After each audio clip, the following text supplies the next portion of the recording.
Hello everybody, this is Taki'h from oursacredblood.org.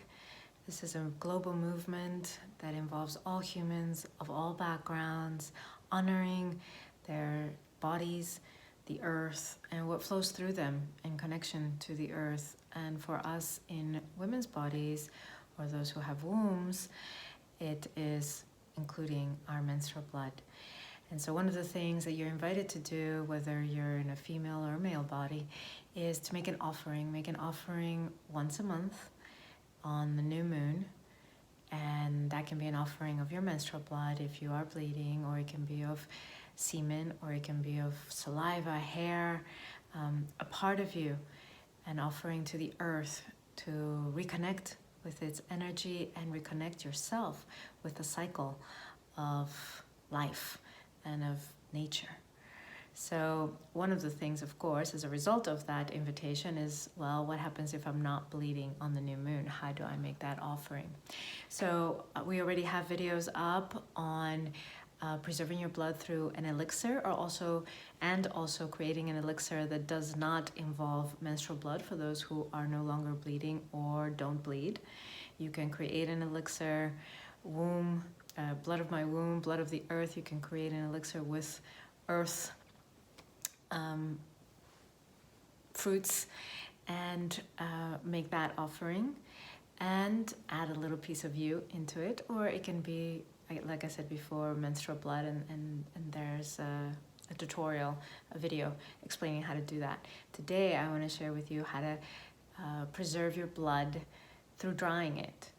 And it's a super simple procedure, and I'm gonna show you here step by step so that it's clear. And this way, also for those who bleed now and want to preserve their blood for the future, to do ceremonies, rituals with, or to have for whatever reason, this is a beautiful process also. Also, why else would you preserve your blood in dried form, in powder? It can also be because you want to rehydrate it and paint with it, or use it in ritual, and you want to travel with it. You want to be able to add it to some concoction, some magical mixture. Or use it homeopathically, that you want to add it to some homeopathy that you're taking, and it's full of minerals and nutrients. It was gonna house a child, feed a child, a baby, so and grow a fetus into a full human. So of course it's super nourishing. So there are many uses for the dried blood other than offering it, but whatever your reasons are, this is how you can do it. So step by step.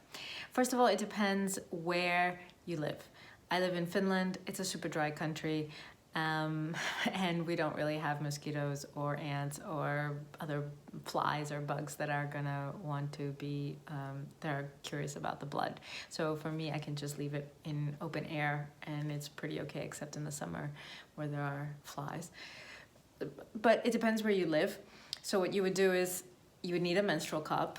And if not, you can use a BO pad, or those underwear that are meant to absorb the bleed, and rinse it and do what I'm about to do with the moon cup and let it dry.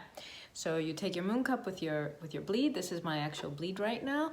I'm just finishing, so this is the tail end, so there's not much here. But basically I put it into a plastic. The version I'm giving you right now is to do at home, no matter what your situation is. So if you're more into ritual and you want to use an antique plate or something that's that you bought especially for your moon, absolutely welcome to. And if that's not your way, that's not your style, I want you to know that you can still do this. So this is all very basic stuff. None of it is ritualistic, except it's sacred because your blood is touching it, and so therefore it is. This is a plastic container that something else came in, and the great thing about this container is that it doesn't have any ridges or any markings, and it hasn't been cut into, so it doesn't have any cuts into the plastic, so it's very smooth. And the reason why plastic is so great is because then it's much easier to get the dried blood off. So then you take the moon cup, or you're gonna wring your underwear or BO pad, and you just pour the blood there. Like I said, this is the tail end of my bleed, so there's not much. It's like the last bits. So then you leave it there to dry. I just leave it like so. And you can see if I tilt it, it's gonna start moving. But yeah, it's there. And I'm just gonna leave it on a flat counter, open. Now, like I said, if you're in a more tropical area or a warmer area that has insects and bugs, you're gonna wanna protect that blood. So it can be, if you have a smaller, not a rectangle, but some smaller container, you can put this over it for the flies. Or if the situation is a little bit more inviting to ants and things, then you can take a cloth that is very, very transparent, that is very thin, that protects, but still allows the blood to dry, so it breathes. You want to put that over that container and put a rubber band around it so that it can't get, the insects can't get into it. And then it just may take a little bit longer for that bleed to dry in those environments, in those climates. So for me, I put my bleed yesterday to dry last night. And so here's the other container. Yeah, I can show you that like that. And what works beautifully with this is that I just do this and it starts to just come off. Like, I don't have to scrape it.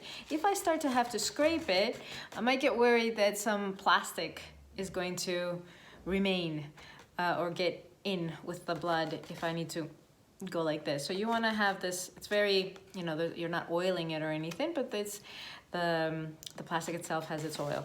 So I just do this and boom, it moves. And look kind of and then I'm taking a measuring cup. Like I said, I'm doing the version that everybody can do. Measuring cup, and pour it in. Yeah.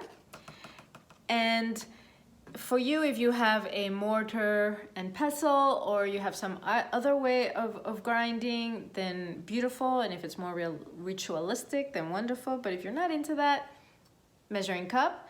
I have this, which is from my Vitamix. You're supposed to put it in the blender like that. I can take this and I can pray with it. I can connect to it, or I can just simply be in pure awareness, in dedicated consciousness while I do this, and it does not have to be ritualistic or involving any prayer or chanting or anything. It's up to you. And start to grind it. It's going to make a certain noise. Yeah.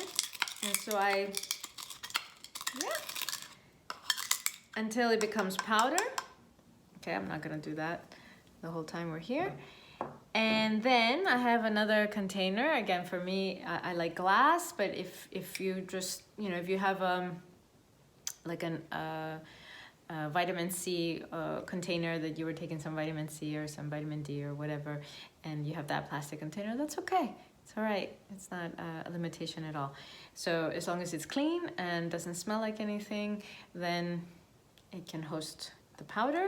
So I have this container.